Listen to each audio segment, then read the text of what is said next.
Get ready, because this is something that you and I would both do. Hi, Lauren. Yeah. Girl, today we found we're going to do a podcast. So you're about to listen to a podcast with twin mom Meghan, who started this thing called the NICU Care Club. Ooh, I like this. I love anyone who actually does what they say they're going to do. Yeah. And I think it's extraordinary. So what she did was, for her specific NICU, she has, it's not a nonprofit. I don't even think it's official per se. It's just kind of like an unofficial thing that she does to make sure that NICU parents get the support that they need. Sometimes it could be like grocery cards or whatever. She'll tell you all about it. But when you were in the NICU, was there anything like that? Did the hospital have anybody that came and visit you that wasn't necessarily like a doctor or a social worker? No. Nope. Was there anybody in the NICU with you that you saw that was there that was a volunteer? No. That's sad. It was just like me and the other parents, the other moms and dad, and nurses, really, and the doctors who would come through. But that was it. There was no anybody. That's funny. We had volunteer grandmas. Oh, yeah. Oh, and so there were these older women that would come by and they would hold babies. They wouldn't feed them. They would either sing to them or they would read them a story, or sometimes they would hold them depending on the severity of their medical conditions. But I just thought that was something else, man. I thought that was special. Do that, but not everybody does. I would do that. I would totally do that. Did you ever bring the girls back to the NICU?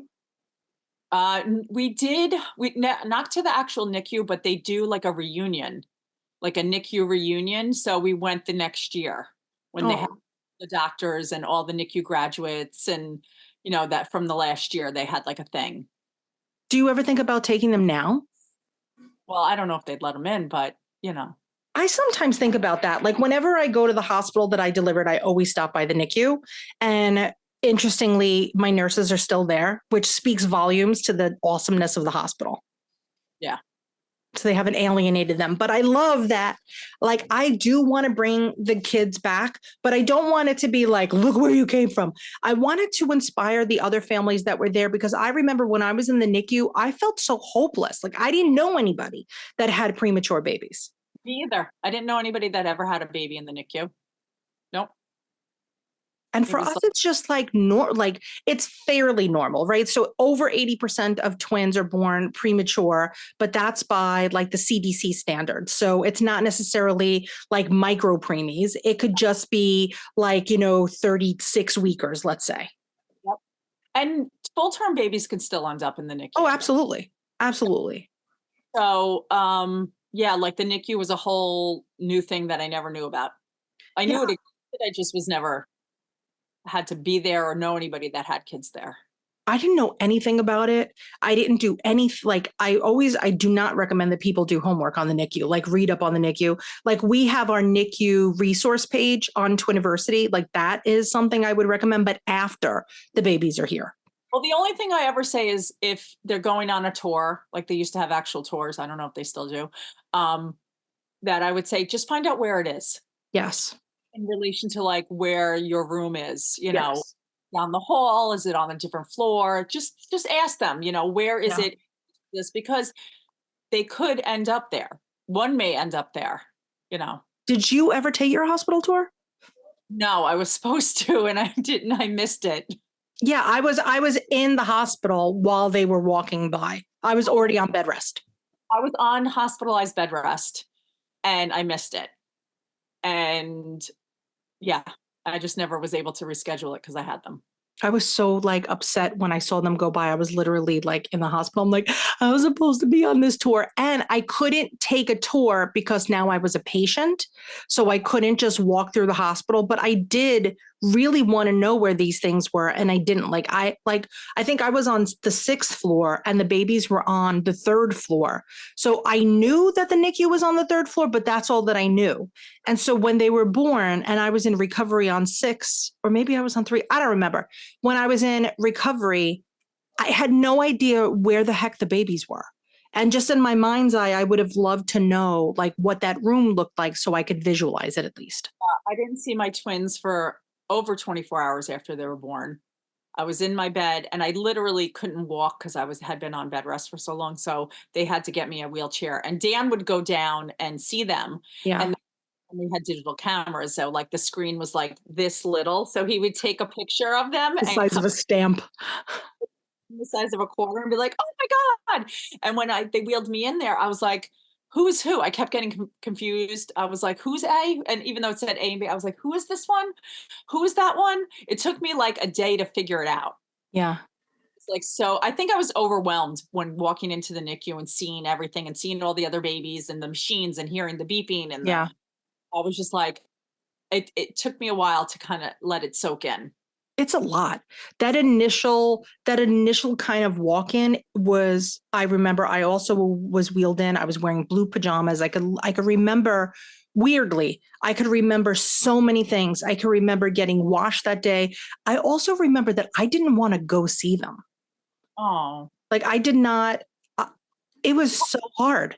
I remember once I got back to the room, Trixie was with me. So my sister was with me. It's a long story, the Trixie, but, I was with her and I said, we got to go. And she said like, okay, let's go.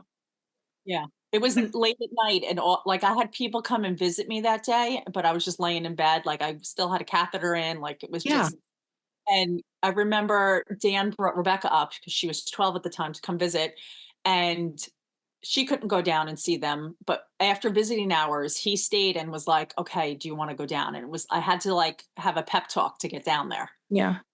It's tough. It's tough because if you don't know anybody that was in the NICU, and it's not like in Lauren's world and my world, now that's normal, right? And I do go see babies in the NICU with clients. So if I'm going to go, like I often get called to hospitals after the babies are born to help them with lactation. And sometimes one baby would be in the NICU, but the mom still wants me to come and help, which I love going to the hospital because the earlier that you could help somebody with breastfeeding, holy crap, it makes such a big difference. So word to the wise, anybody who's pregnant listening to this, like find your lactation consultant and set that up early because you never know what the hospital staff is going to be like. That's also like super duper hit or miss. Yes. Because you may have someone you may have a lactation consultant in the hospital that works at the hospital, but they may only pop in for 10 minutes. Yeah. Or be there for 2 hours to talk to you. Depends on what's going on. If there's other moms that need them, so, and some have had some not great experiences with their lactation. I've had a ton of not great experiences in hospital. I got to tell you, I'll call it out right now. NYU, like rarely do people have great lactation experiences there. And I've called them and I've tried to speak to them to say like, what's up guys? But I can only imagine what the support would be in the NICU. So like in the NICU, I knew that there was one nurse that was trained in lactation, but she was still a nurse. So she still had to do everything. Like, I really wish that there was a dedicated person in the NICU. I think it depends on what hospital you go to, because the hospital I had, the word breastfeeding didn't even come out of one person's mouth to me. Not one person said, do you want to breastfeed? Yeah, I was just told, here's a pump. Breast milk is deemed medically necessary for premature babies. I called that. It was strictly, they just went straight to formula. They did not even ask me if I wanted to breastfeed. So even if I wanted to, they probably would have been like, they wouldn't have been a support. Yeah. Interestingly, like I know we had our babies, 60 years ago, but things have not changed that much. It depends on the hospital. It really depends on the hospital. I know people who specifically look for, OBs because they wanted to deliver at a specific hospital. Specific hospitals, yeah. Because of what they do offer. Well, today, what we're going to listen to seriously is genuinely Meghan knew that NICU families needed extra support.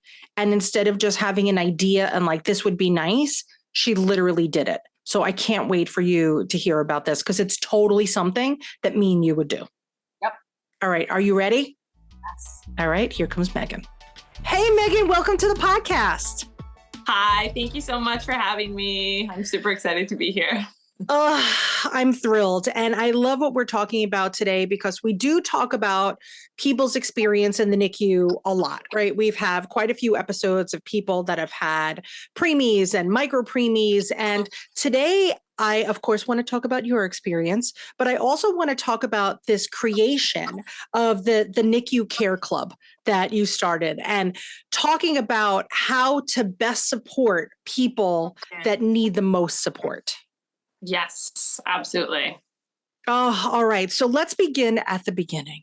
Tell us about your puppies. Give us the behind the music. Oh, they're 15 months now, which I just cannot believe. I wish they were a little bit younger. I miss that stage, actually. It's quite funny. But now they're super fun, so we're having a blast. So they are mono-dyed twins, identical girls. And yeah, they're just up to mischief and running around like they own the place. So now, because they were mono-dye, were you under the microscope from the first time that they discovered that? Oh, yes. So we discovered it at 8 weeks. I went in for an ultrasound at the fertility clinic, and unfortunately, they didn't see a yolk sac. So I got sent home, told to relax over the weekend, which was probably one of the most stressful weekends. And got to go back with my partner, which was good that he was able to be there. So very stressed out. They saw the one yolk sac, so immediately, had a typical breakdown. And then my partner was like, is that 2? And the ultrasound tech was so funny. She was like, oh, good counting, daddy. So immediately both of us, let out a few swear words, but we're pretty ecstatic. Oh my gosh. So was it at that first visit that they discovered kind of what types of twins they were? How long was it till they discovered kind of the mono-ness of it?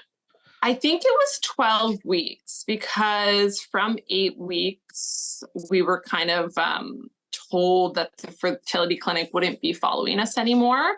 Okay. And that we were deemed high risk. And I kind of always knew, like, once you had twins, you were in this high risk category. So I think at 12 weeks when we actually got, we were referred to MF, our maternal fetal medicine doctor, right away. So they must have known. Okay. And perhaps I just didn't even pick up on that mono-dye. But yeah. So I would say at 12 weeks, we for sure knew. And for when you did find out, were you familiar with the different types of twins that were out there? You just were you didn't even know that there were choices. No. So the whole thing is, right, they could have one house and 2 vending machines. They could be in 2 houses with 1 vending machine. So there are quite a selection. And then, of course, when you have identicals, that's where kind of everything goes a little crazy. But there is still plenty of identical twins that have their own houses or their own sacs and their own placentas. You never really know what you're going to get. Yes. No, you really never knew. And I had certainly no idea. So yeah, we got the separate houses, but shared a vending machine for us. So now for that, did they initially, when was it that they told you, well, here are some of the risks that could occur? They told us right off the bat. Actually, we had a very interesting pregnancy. Basically, from the 12-week mark, we were told that unfortunately they didn't even think one would make it. We were showing very early signs of TTTS, which was bizarre. So yeah, it was extremely stressful from then on. And every week we went in and were told something different. The team was phenomenal. I will remember all their faces for the rest of my life. But yeah, it was very stressful. I don't think I had a calm, stress-free ultrasound. Yeah, it is. It's every time you go, well, the benefit is at least they had their own house, right? So on the Yes. bright side. So that's good. And for those of you out there, TTTS is twin-to-twin transfusion syndrome, which basically means that there is a disproportionate amount of vending machine goods being distributed into each house. And so sometimes they let that ride out through the end of your pregnancy. Sometimes they deliver you early because of it. And sometimes they even have to perform intrauterine surgery to kind of right the correct amount of vending machine goodies that go to each baby. So yeah, it's a much more complicated pregnancy than like your old school run of the mill pregnancy. So that adds a lot of stress. And typically it does mean an earlier than typical delivery. Yes. So I would say that we were on high alert for that throughout the pregnancy. But every week they'd kind of be like, you don't really match the textbook. I heard that a lot. And I was like, I don't know if that's supposed to make me feel better or not, but okay, we'll take it. And every week was a win. So yeah, thankfully never had to be fully diagnosed with TTTS. Yeah. That's fantastic. So you made it to 34 weeks. Yes. That's it. That's like the goal. So oh my gosh. Yes. Great. Yeah. Great. And so when you delivered, how big were the babies? So twin A was 4.9, which was good. And twin B was 2.14. 214 still, like they're doing it, those babies. So when they were born, were you surprised at how different their size discordance was, or were you always kind of knew that they were going to have a little bit of a weight differential? Yes, we always knew there was quite a discordance. So that was like a big thing. And there was like an amniotic fluid difference, and it was a spatial issue for twin B. But it was pretty good. Yeah. Excellent. So now, because of your early delivery, did they have to spend any time in the NICU? Yes, they did, which is like why we, it changed our lives, the NICU for sure, as it does anyone's, whether it's, a few hours or months. True. But yeah, so twin A spent 14 days. And twin B, a total of 24 days. 24 days. Yeah. So that's great. And so for anybody that delivers early, you should never expect your twinnies to come home before their due date, which is kind of like one of the mantras of the NICU, right? It's like, if they're here early, just plan on them going home around their due date. Of course, it could be a little bit before. Of course, it could be a little bit after. But what kind of preparation did they give you? Down here in the States, sometimes if we have enough notice, the NICU team will come in. That's okay. I've been dropped before. Don't worry. But the NICU team will typically come in and they'll say, okay, it looks, since you're going to deliver early, there's a good chance that the babies could go to the NICU. What is the process up by you? Like, did that happen, or was it a surprise NICU experience? No, they definitely knew the babies were going to the NICU because they were very surprised that I lasted that long. We had like a few dates that were like almost on-call C-sections, if you will. She'd be like, we'll book you for Thursday, and then we'll see how Wednesday's appointment goes. So we were supposed to get like a call from a NICU team. And looking back, I'm not entirely sure what happened there, but it just never happened. So after your delivery and the twinnies go into their new kind of vacation spots, what was the process like of you getting to them? Were you in recovery for a long time, or did you get to your room and then have to make your way down? What was the initial introduction into the NICU? What was that like for you? So it's funny, the first time I met the girls, they must have been in the NICU, but I don't know how they fit my bed in there because they wheeled me in, right? So I think they were in a separate room, but after they kind of finalized that I was good to go, I think it was a couple hours before I first initially met them.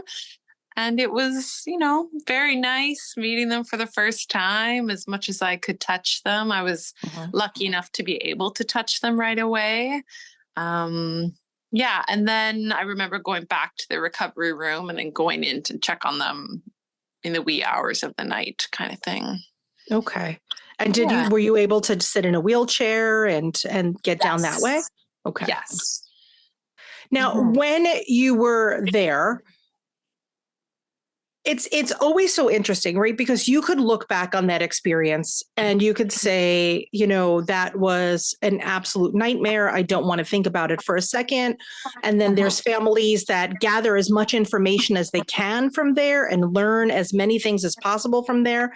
And then you also have families that don't even want to acknowledge it. Right. Yes. So I think for me personally, the pregnancy was such a nightmare.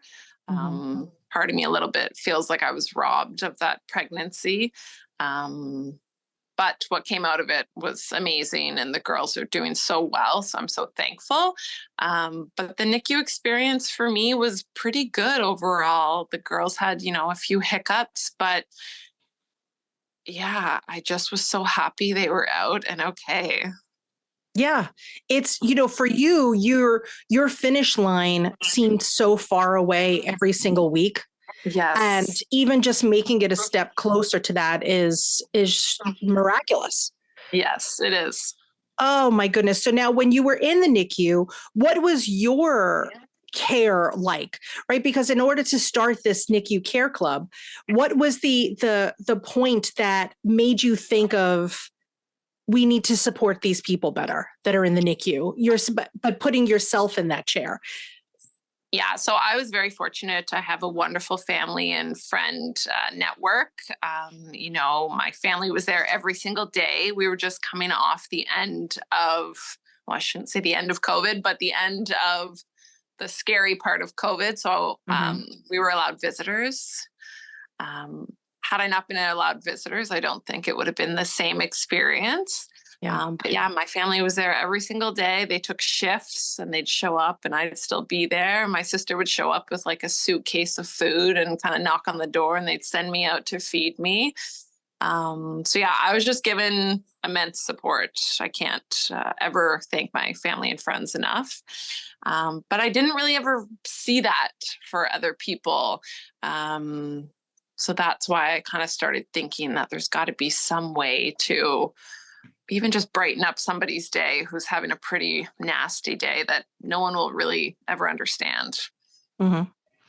It's really true. When you are there, and I had a very similar situation that I did have a big community to support me, but there are definitely families who don't have a visitor with them. And there's even families that don't get to go.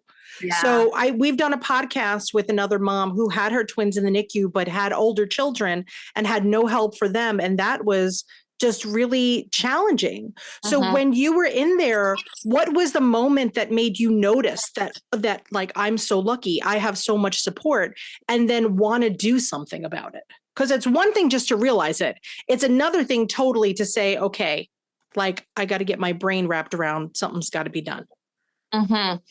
I don't know if I have an exact moment. The NICU Care Club was more born, I think, in the wee hours of the night when I had the girls home, breastfeeding them in the middle of the night. My mind would just wander and think back. I can't believe we ever got here. Yeah. And yeah, it just kind of came to I thought about it for many nights before anything actually happened. That's unbelievable. So right now it is a GoFundMe that's set up, and anybody from anywhere in the universe could donate to NICU Care Club. And how do you determine how to distribute the goods or funds or whatever you are buying or doing with this money? So in every donation box, pretty much typical things go in. I kind of switch it up sometimes, but the big thing is, coffee cards, lunch gift cards, things that will pull you out of that room for a few minutes and give you a much needed break. Because I found from my own personal experience, the nurses were so wonderful and they'd say, well, like, why don't you go take a break? And we're so quick to be like, no, I'm fine. Like I can keep going. So I always thought, okay, if someone placed something in your hand and kind of, this is a gift from a stranger, go take a break. I think a lot of parents would be more inclined to do so. So that's a big one. And then we have the nice bonding hearts, which a local seamstress makes for me, which I didn't see these when I was in the NICU, but I later found out about them, and you just rub your scent all over them and then you can leave them on your baby. And anything other than that, we are trying to do parking passes because that's a huge one for people. Bus passes, or sorry, bus tickets, Uber gift cards, things that would really just help out a parent. That's really true. It's so interesting that we don't think of that. Or let's put it this way. Here in the States, insurance covers a lot of stuff. Right. And we're like, okay, she's going to be well taken care of. He's going to be well taken care of. But there is all that additional stuff. The transportation, I don't even know how much we spent in transportation. I can't even remember, but we were taking taxis up to the hospital because there was no place to park. So it didn't even matter if we had a car. It's so interesting how it adds up so fast. And that's just money down the drain. So you would think that there would be organizations or there would be more support for something like that. But unfortunately, they're not. They're just regular patients in the hospital, your babies. So just like they don't cover parking for somebody that had a hip replacement, they're not going to cover parking for you in the NICU. No. Drives me crazy. So how did you decide that you really were going to start this, right? Because she was saying it was in the wee hours in the morning and you're breastfeeding the babies. And how did you get that off the ground? Because there's so many people like you that are like, I have an idea and I want to do something. But there's a big difference between just saying you want to do something and then clearly doing it. How did you determine that, like, I really have to make this a reality? I think just because the experience that I had will forever have changed me, that I had to do something. And I thought it would be nice for my twinnies to kind of leave, maybe in many, many years to come, they'll continue this. I think it was just my way of being able to give back, passing it forward for what my family and friends did to me, for me, I should say. So I used to go to this wonderful parent and baby hangout, and it was actually at a brewery. So you could have a beer and hang out with your babies and Love talk. it. Yeah. And I thought, oh my gosh, this would be such a good first venue for the NICU Care Club. And they actually jumped on board right away. So that was like, I was like, okay, this is happening. Like, I've already talked to a business and now I've got to come up with something and keep going. Wow. So how much time are you able to dedicate to that? It's a good question. I'd say like an hour to a couple hours a week. And then I really focus on dropping off the boxes, but we're coming up for our third event. So I try and do like an event every month. It's not always feasible, but the events have been pretty good. They've been pretty successful. That's great. That's really great. And people in the NICU really, it's interesting because you might be sitting 5 feet away from somebody, but sometimes it's really hard to initiate that conversation. Yes. Is there anything that you think NICUs could do to facilitate more of a bonding relationship between the parents that are in the NICU? Yeah, definitely. I mean, a dream I have for the NICU Care Club too is maybe even having events like every Monday, getting all the parents together who are there, even just for like a meet and greet. Because I didn't really bond with anyone at the NICU the way. I mean, I was thankful for it, but every time I would go see the girls, they were moved around and they really try and kept them together. And the hospital we were at was a level 4, I think. And then the girls were moved into, it was called their satellite NICU room. So it was a much smaller room with only 6 babies. Okay. And we actually had like a little corner. Oh, so yeah, perfect. it was very like private. It was like, I felt like it was VIP. So I really didn't see any parents, and they did try and emphasize, like, you know, don't try and ask too many questions. Like, you know, people are in here with their own story. Where was I going with that?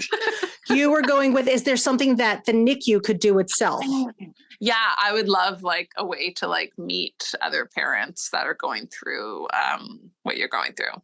Yeah, it's our NICU didn't do anything of the sort, but interestingly, I met 2 families in the NICU, and 19 years later, we still are connected. Oh, that's amazing. Yeah, I think it's that trauma bonding, as they call it, For sure. as the kids call it these days. So yeah, it's in the NICU especially. I do sincerely wish, even in hindsight, that there was more that they could do. And having, you know, even like a social worker led support group, I think would be a great way for the hospitals. But what are some things that family members or friends could do to support that family that's in the NICU? I think, I mean, for me, the showing up with food was amazing, because hospital food isn't always the most delicious. You know, offering a ride, offering to let a dog out, you know, offering to babysit the older children, things like that. And I don't think, you know, and kind of push it.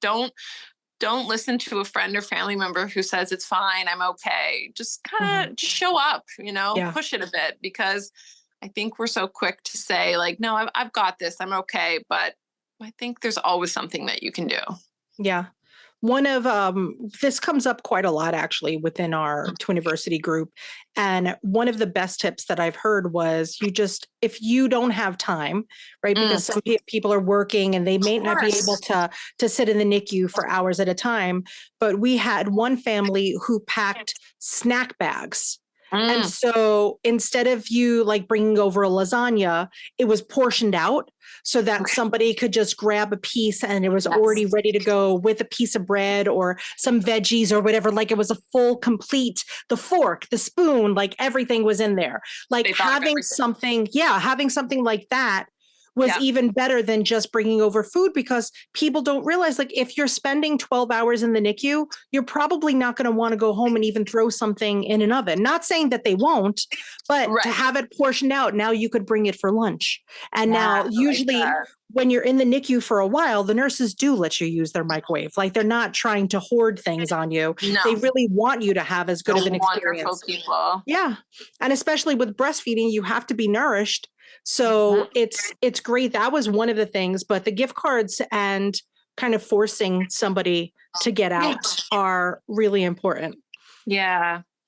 Oh, unbelievable. We could include some snacks in the donation boxes. I like that. Yeah, snacks are the best. I mean, and the thing is, even if they're not eating them in the NICU, which I know that our NICU specifically said, like, no food, I still had pistachios. Like, I would just shove something in my face quick. Like, I'm not going to go out into a hallway. Nobody needs to know. Because, like, I don't know. I never even knew anybody that was in the NICU. So for me, it was my first experience. Now, I guess I'm wonderfully jaded by the NICU experience, I suppose, considering that I know so many of our families. And according to the CDC, over 86% of twins are born prematurely. So it's pretty high up there. But also, like, honestly, Meghan, we got to remember that, you know, premature is kind of term for us, you know, in a lot of ways. So it's not, it sounds a lot more dramatic than it is. Funny for me when I went to the NICU. I mean, I didn't know anything, and I was like, "Where are all the twins at? Like, where are the only twins?" And I was like, "What do you mean there's single babies here?" And so I like that the NICU Care Club is educating people as well. Like, babies can have all walks of life, you know. So yeah. Yeah, I never really thought about singletons either. Like when I got there and there'd be like one random baby and I'm like, where's the other one? That's it. But our NICU was pretty good about putting us together with the other twin families. Oh, okay. Okay. Again, like maybe that would have been the way it turned out for us had we not been moved to the satellite room. But I like that they moved us to the satellite room because I think they were able to keep the girls together as well, a lot easier. And then when twin A came home, they actually moved twin B to a different hospital. And she was the only baby there. So she got like the best service ever. I'd call and they'd be like, oh, I'm just reading her a book. Can you hold on? Or, so that was really good because obviously that was a harder time for us when they were separated. But no, she got more attention now than she's That's too sweet. That's too sweet. I was thinking about, before we jumped on, I was thinking about other ways that families could support people in the NICU. So like the NICU Care Club with the gift cards, and I love the little heart. Like that's fantastic. So I didn't realize either. Our NICU, it was after maybe we were there for 14 and 31 days. So similarly to yours, I was writing the same thing. And towards the end, I think of like the third week, our nurse said to leave a shirt there. And so she used my shirt as a sheet. Okay. So same idea. Yes. But I never even thought about it. But we were also there through Christmas. So like it was chaos.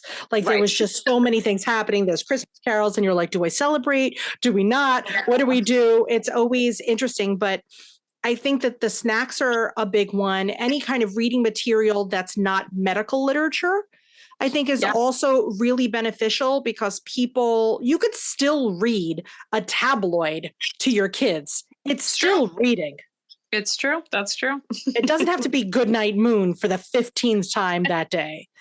So that's another beneficial one. Another thing is if it's a family member that's close enough that will let you take care of their finances and their bills to pay their electric bill. So it's to delegate that responsibility is important. And in our Twiniversity classes, I always tell people, no matter what, NICU or not, to set up automatic bill pay for as many things as possible. Because when we were in the NICU, I had all these late charges and these finance charges because I never thought to pay a bill. I'm like, hi, I'm hemorrhaging and I have preeclampsia. I'm not really thinking about Verizon at that moment. So it was a struggle to kind of fix our credit report after, like, it's so silly. Like we don't think about these things, but that's another thing. If you have a family member that's your daughter or your sister or somebody that you're like, okay, just give me your checkbook, sign these 5 checks, I'll take care of everything. But that's another really big one. And of course the pets, it's those are our first babies. For those of us that had, pets before we had kids, and people who don't have pets not comprehend what I'm saying right now. And they're like, that's a ridiculous statement. But for those that do, it's true. It's very true. You want to know that little puppy or kitty or bird or rabbit or whatever is being taken care of so that you could free up your mental space to be with the babies that are in the NICU. So yeah, there's so many things that family members could do. And we do have a bunch of them on Twiniversity, but starting something like you did, I'm always very impressed with people that do that because everybody will tell you what should be done. Right. I always think about like starting Twiniversity. A million people told me, oh yeah, you should do that or whatever. And I kind of wanted to call my first book, like nobody wants to read about that or whatever, like just some kind of tongue-in-cheek thing, because it's one thing to talk about it. It's another thing to do it. And you really did. And I'm really, really proud of you. Like, honestly, truthfully, Meghan, that's a big step. And that's something that doing something like that's a community driven nonprofit, or I don't even know if you're a nonprofit yet, but it's going to make your children be more empathetic, and you're raising the next generation of givers. I like that. But like, I didn't realize that, but now that my kids are bigger, I see that because they're a product of their environment. And so if you raise your kids in the environment of being a doer, you are a doer, your kids will be doers. Yeah, that's true. I never thought of that. I like that a lot. So there's things that like people are like, oh, it's taking time away from the kids. In hindsight, with my 19-year-old kids, I used to feel really bad about volunteering and doing stuff like that. And now I see that they remember when I volunteered, and I would include them as much as possible in anything that I did. But they have a new appreciation of volunteering, and they are just raised with the fact that you just do it. Okay. Yeah. That makes total sense. I just never think about it when you're in your own shoes, right? Yeah. But it's very, to me, it's so encouraging when people make leaps and do big things like this, because by proxy, you don't even realize that you're raising another generation of people that are going to be there to support other people. Mm-hmm. It's amazing. Like, seriously, Meghan. And like, if anybody gives you crap about like, oh, you have enough to do, right? Because that's what I heard all the time. You have enough to do. Well, that's what makes me feel fulfilled. Yes, is exactly. by doing the extra. So don't let anybody bother you. I will be your enabler. Okay, if you need it. Perfect. But I think it's so great. So if anybody wants to donate, how do they do this? Yeah, so come check us out on Instagram at NICU Care Club. We have a little GoFundMe page, or just send me a message and we can figure out however they'd like to help. And so currently you're only helping families in the Ottawa area, or do you see that this could be bigger at some point? I mean, my gosh, if it could grow, that would be unbelievable. Yeah, we could definitely reach for the stars on that one, but currently only in the Ottawa area. Listen, everything starts somewhere. It's true. It's very true. It's really unbelievable. And maybe this will inspire people in their own areas to do something like this. Yeah. And I've even, seen people on Instagram that have started this where they live, and, I reach out and we chat about, they give me great ideas or what they could include in the box. And so it really has reached a lot of people. And I've had people message me and, their baby or babies have been in the NICU. So it's definitely a community, and I'm very thankful for it.